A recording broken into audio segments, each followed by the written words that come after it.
Hi, everyone. I have a question for you. Are you playing small? Do you downplay your achievements and your knowledge because maybe you don't want to appear too confident? Well, it's something that people do, and often they don't even realize that they're doing it. My guest today has a book titled Make Some Noise. She has a history of hurt and fear that she's learned from, and now she's helping other people. So, we're going to talk about why people play small, how it can bring you down, both personally and professionally. And we're also going to talk about asking for what you want and knowing how to ask for what you want.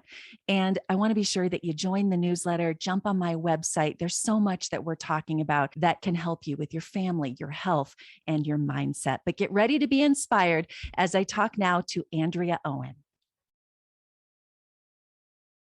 Andrea is joining me now. And thanks so much for taking the time. This topic, I think, applies to everyone, especially women, where we tend to play small. And I don't know why we play small. Like we should play really big. But what have you found in your background and your writing about playing small? Yes. Hello, Natalie. I'm so excited to jump into this topic. And I wanted to raise my hand when you were asking that question. I'm like, I know why we do. And it could come from a few different factors. One of them being perhaps the household that you grew up in. Maybe you were told not to be, don't be too ambitious, don't brag too much, don't be boastful. Like in some families, those are the virtues that are encouraged. And a lot of it really comes down to the culture that we were raised in. So I've been in the women's empowerment space for 14 years now and wrote 2 books and came to the conclusion a few years ago. My intuition tapped me on the shoulder and said, I can't talk about this anymore, whether it's in a book or, publicly on stages, without addressing sort of the elephant in the room. And that is the culture that raised us, that pretty much brings us up to feel fundamentally insecure from the get-go as little girls. And also, to be as accommodating as possible, to make everyone else more comfortable, sometimes, at the sake of our own comfort, to prioritize everyone else, to always be polite and kind and not speak up. Definitely don't make a scene, don't rock the boat. And anytime we're, when we're talking about playing big, and I can give examples if that feels a little bit too vague, but a lot of times that requires rocking some boats. It requires speaking up and asking for everything you want and going after things that pushes back up against the culture that we were raised with. And it's scary. It's scary. That's why. So let me ask you, because I think I'm totally guilty of that. But in some ways, I feel like that's made me a better journalist. Like being able to do an interview, make sure the person is comfortable, make sure they know they can trust me.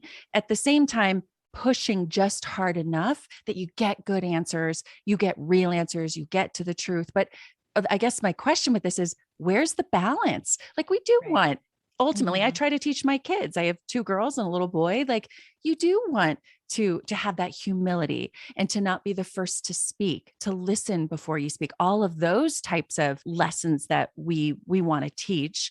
But how do you find the balance? Yeah, it's tricky and it can be complicated. And I totally agree with you. Like I am by no means telling people, flip tables and flip your boss off. Making noise is all about shouting from the rooftops and being demanding. Like Mm, not at all, not at all. And I also think that it's good to be kind and polite when it's appropriate.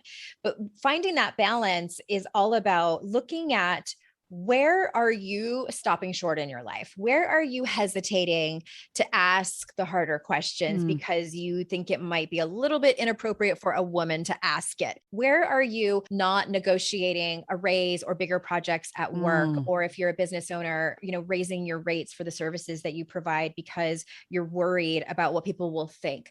It's very nuanced. It's a nuanced conversation, and there's a lot of gray area. And I just invite, bottom line, I invite people to get curious about where they think they're playing small in their life and why. That's really what I want to find out, is why. Okay, so I have a question about that. How do you know if you're playing small? Let me use myself as an example. I ventured out into this whole new world, right? I left my career at TV journalism, and I'm thinking now, okay, I want to go big. I want my own platform, my own website, my own podcast, all of these things. But am I thinking big enough? Like sometimes I do, well, why am I doing that? What makes me any different than anyone else? Are Mhm. those the limiting beliefs that you're talking about? Like, how do people know if they're playing small? I think if you are having those kinds of thoughts, it's definitely something to look into. Like, I can't give you a blanket yes or no. Like, I would need to know more about your upbringing and like your ultimate goals and your why. Like, what is your purpose? Is it in alignment with that? Like, what are your values? There's a bunch of other things to think about too. And I think a lot of times our intuition tells us, There you like we go. get That that is tapping on the so shoulder true. that says, there's a difference between the voice that tells you that you're not doing enough. And many times that comes in motherhood. I think you probably have a lot of listeners who are mothers, that we're not doing enough as a volunteer at our kids' school. We're not doing enough around the house. If we're a working mom and we only work part-time, like maybe you could work full-time to bring in more of a financial contribution. Like that not enough is very different than the sort of gut pull to do bigger things because they're meaningful to you. I love that. And that intuition, boy, I have had to learn to listen to that intuition. If Girl, just same. for example, I know I'm in this job, I'm not happy. And I know people out there are listening and thinking the same thing. I'm uncomfortable. I really want to leave, but I'm not sure I can leave. What would that next thing be if I left? And listening to that intuition and acting on it, not being fearful of it. That's so hard. Yeah, I've written about intuition in all of my books because I think it's such an interesting topic and one that we could all use some practice on Mm-hmm. honing. And I want to just say very quick caveat. Some people have trouble listening to their intuition because of past trauma, which is something I wrote about in this last book. I won't get too far into that, but just wanted to acknowledge that. But for many of us, it's also we don't listen to our intuition because to do so would require us to step massively out of our comfort Mm-hmm. zone. The two circumstances in life where people have the most examples is relationships, whether it's friendships, but mostly romantic relationships, and jobs. Mm-hmm. I think most of the people listening can think of an example in their life where they've ignored their intuition and eventually it catches up with them. Any advice then on that? You've written about that intuition, and I know it's a deep topic. I think you're right. And that is a future podcast I'm working on, is dealing with someone might not even know they have past trauma that's Yeah. limiting them. So listening to that intuition, but any other tips on how do I listen to it? How do I act on it? In order to hone it, definitely I'm going to probably give people advice that they've already heard that maybe they bulk at, or just it's been on their to-do list for a really long time. And that is doing things that require you to be still and get quiet. It's Mm, mindfulness. It's things like meditation, yoga, being out in nature, going on walks, journaling, all these things that require us to slow down and actually prioritize that time to do. And it doesn't take a lot. I have a colleague who wrote a book called You Have 4 Minutes to Change Your Life. And she encourages people to meditate for just 4 minutes a day. And I also believe that there's really an element of believing and accepting that you are the magic, that you have this sixth sense that is there, and learning how to trust it. And so I know that mm, seems a little bit esoteric and woo woo, but I know for me, for the longest time, I doubted my intuition because ultimately I didn't trust myself. I didn't trust that I could make the right decision. And I also, Natalie, didn't trust that if I made the wrong decision, which we do, that I would be okay on the other side.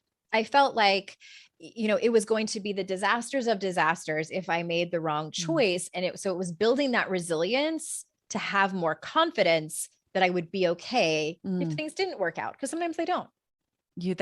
That's powerful. It's so true. We don't make a decision because we're afraid we'll make the wrong decision. Sometimes you just have to jump, you just have to do it. And then exactly what you said, deal with it. You'll be okay. You'll learn from it. That's really great advice. When did this happen for you? Like, what's your story in writing the books and finding this place to play big? And Yeah. when did you decide that? Well, I did not come out of the womb wise. I sort of half joke that, I'm a Gen Xer that grew up very emotionally illiterate, but always was a seeker, and was always that kid who was like, I would definitely point out that the emperor has no clothes, but didn't grow up in a family where it was encouraged. This isn't to blame and shame my parents. They were wonderful. They parented with the tools that they had. And so I was married before, and I was in a marriage where we were discussing conceiving our first child. We'd been together for 13 years at that point, since we were teenagers. And my husband at the time had an affair with our neighbor and got her pregnant. And it was sort of his way of telling me he wanted a divorce. Like, he had also lied to his girlfriend and told her that we were divorcing, which wasn't true. And so it was a disaster. It was dramatic and traumatic. And so he filed for divorce. And then I met someone who was great, who had terminal cancer, unfortunately, and was in a relationship way too soon with him. And turns out, fast forward almost a year later, I found out that he had lied about having terminal cancer, was not sick, but he was a prescription pill drug addict and had lied about having cancer to cover that up. And then I found out that same week that he had lied about everything, that I was pregnant with his child. And he went away to rehab, and he met another addict and fell in love with her, and we broke up. So that was my rock bottom moment. I know that's a lot to unpack. That's a lot.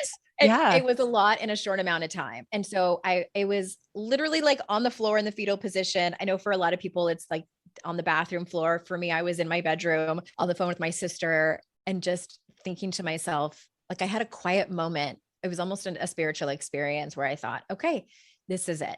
This is where I changed my life. And I could no longer blame or count on other people to fulfill my happiness. I knew at that moment I was responsible for my life. And it's not to say the two men that I was with, they did some pretty awful things to me, but ultimately I was responsible for the healing. I was responsible for the self-awareness. I was responsible for really just radical accountability and responsibility. So that's how I came to this work. Did it happen pretty quickly then? Did you pick yourself up and say, I'm going to write about this. I'm going to change everything? Or how quickly did it happen? Where did you find, we find motivation sometimes out of our most desperate moments. We hope that we do. I know a lot of people wait for that, but how did it ultimately happen then? I think being pregnant with my first child was also part of the catalyst of like, I need to get my life together. Like one of those moments. I went to therapy, and I had been in therapy before, but I had always kind of only given it 50%. I was very much in that like codependent mindset of, this is an other people problem. Like, if other people would just get themselves together, my life is going to be easier. And so it was the first time I was 100% open to my, I don't want to say flaws, but like my shortcomings, the ways where I was not thinking right, where I was not behaving right. And I was very open to looking at ways where I could heal instead of just trying to slap a Band-Aid on things, because that's what I had been doing for so long. And it was incredibly humbling. It was still, and I'm 15, 16 years out, still so hard to walk through sometimes. Trauma therapy is no joke, but you have to be willing to do that shadow work, as we call it in our field, if you're also going to do the light work. Wow. Do you think that most people find that encouragement through other people or through therapy? I hear that a lot from others, is I needed to have therapy. And, I'm a Gen Xer too. And I feel like growing up, therapy was like, oh, if you have a problem, you go to therapy. I try to tell my kids now and younger people I work with, like, it's like just any other. Yeah, it's high. Exactly. That's a great way to put it. It's like having the established relationship of someone who can help you with your mental health versus I've got a real problem and now I've got to go have a major surgery to fix it or something like that. No, it's like your general care doctor, like just hygiene. Exactly. And that's why I call it that. And I'm so glad that the attitude towards therapy has changed than it was when we were kids. And I truly believe, millennials and Gen Z, it is different for them. And I am here for it. I'm so excited. But to answer your question, I felt like, and I do think that friends can be incredibly helpful for people going through difficult times, but I find it so supportive to have someone who's not emotionally attached. Do you know what I mean? Like there's a difference. Oh my goodness. Yeah. Who's going to point out my blind spots from a non-judgmental way, from a non-attached way. And sometimes it takes some time to find the right therapist. I've had some therapists that were not a great fit for me. I've hung on to therapists for too long where I knew it wasn't a great fit. Like you have to have this trusting relationship with the person who's helping you. And that's really when your life can change. Yeah. Well, I'm glad that that helped you, and I encourage other people to do it too. And if you are a Gen Xer or older and you're like, yeah, I never really did that. I don't really know that I need to. Just try it. You might be Yeah, surprised of how it turns your life around. I mean, I think a lot of people in our generation are still a little reluctant, and our parents' generation who are sure. like, yeah, I don't really need that help. Just try it. You might really be Someone surprised. asked me one time in an interview, like, do you think everyone needs therapy or do you think it's just for like a select few? And I said, no, I think everyone does. You don't get to 25, 30 years old completely unscathed. Somebody has hurt you. Something has Mhm. massively disappointed you that has created these sort of like core wounds that you probably Mm, don't even realize are coming right. up in your relationships and in your work. And since we're talking about playing small or learning to play big, do you realize that might be what's holding you back? That might 100%. be what is keeping you from doing these dreams that might be in the back of your mind that you're not acting on. Right. So, okay, so let's go back to playing small, playing big, whatever you want to call it. Your book that you most recently wrote this past summer, it came out, I know, is Make Some Noise, right? Mhm. Yes, Okay. correct. So Yeah. is that what it's about? Is it because I haven't read it yet, I'm looking forward to it. Is it don't be afraid to do these things, or tell me about it? Not necessarily. So I think we're all afraid to some extent. And the benefit is that you just get really clear on what you're afraid of so you can use some tools to bypass that. Unless you're getting, chased by a bear or something like that. That's a different fear and those are different tools. But make some noise is, again, it's not about yelling or being overly aggressive or assertive. It's about pushing back on the culture that raised you and what I want the reader to walk away with truly is that they get very curious about what their conditioning is versus what is their truth. And so that's a question I pose from the introduction of the book and pepper it throughout, is to ask yourself, what is my conditioning versus what is my truth? So if you were like, let's look at that example of you being at a job that, was not super fulfilling to you, but it probably looked really great on paper and people would think like, how on earth, why would you want to leave a job like that? You've built this career. And your conditioning might tell you that. Your conditioning might say, you spent all this time, you're great at what you do, it's too risky to leave a job, especially in this, economic climate. Your truth is that you want to leave your job to start something else, like to fulfill you more. And so that's what I want people to ask themselves, like when you hesitate to fulfill a goal, when you hesitate to even write it down that that's something that you might want to do, when you are too afraid to have a hard conversation with your partner about the division of labor at home, what is your conditioning versus what is your truth? That's what Mm, I want people to slow down and think about even before they take action.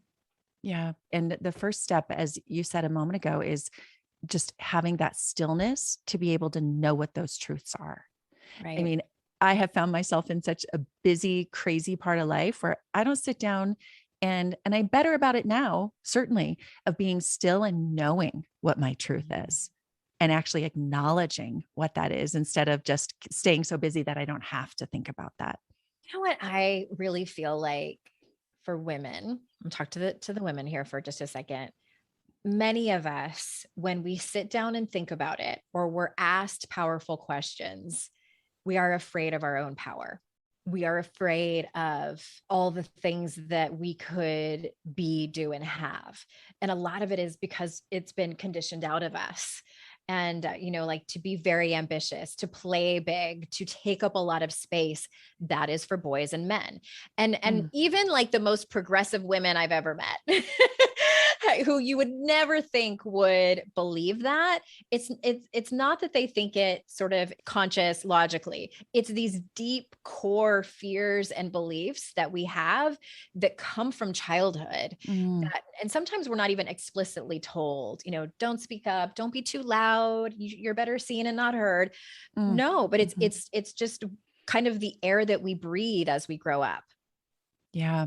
Boy, that is so true. Well, I've learned a lot. I'm excited to read your book. I appreciate it. I appreciate these ideas of I need to think big. Why am I limiting myself? Why am I not sitting still to know my truth? Like all of these things, so important. So I've got a couple of questions I want to ask you. I ask all of my guests, and I'm excited to hear what you have to say because I love learning from people. The first one is, what is your favorite tool for productivity? I find authors often have really interesting advice because it takes so much discipline to be productive as an author. So it doesn't have to be technology, but what's your favorite tool for productivity? I wish it was more philosophical, but honestly, and I'm recently diagnosed with ADHD, which explains so much about how my brain works, but I love and am mildly obsessed with Google Tasks. Really anything like G Suite or Google related, I use. And because it connects to all of my devices, I use it mostly on my Google Calendar and it connects with my phone. It's basically a to-do list and it's so versatile. Like you can drag and drop, you can add notes. Like it's simple, but robust at the same time, if that makes sense. So it keeps you on task. Google Tasks. I use everything else in the Google Suite. So Mhm. maybe I need to look into G-Tasks. Google Tasks. Yeah, G I love it. Tasks. You can Okay. also, really quick, you can also connect it with your email and then create a task from an email Oh, that's instead of using great. your email as a to-do list. Oh, that is such a problem where the email list just gets longer, and then you don't Mhm. delete one. And then you And so mark it you're, as unread. You know, oh, no. I can share my screen with you and show you how it works. I'm like, I love telling people about it. I'm not an affiliate. I don't get paid. I just love helping people with but it. G Tasks, and then look into your Gmail of how you can add. Okay. Totally going to do that. I'll show Love you. it. Thank you, Andrea. Okay. I encourage everybody, Google it. You can learn how to do it I too. should make a tutorial and put it on YouTube. I talk You about absolutely should. I love it.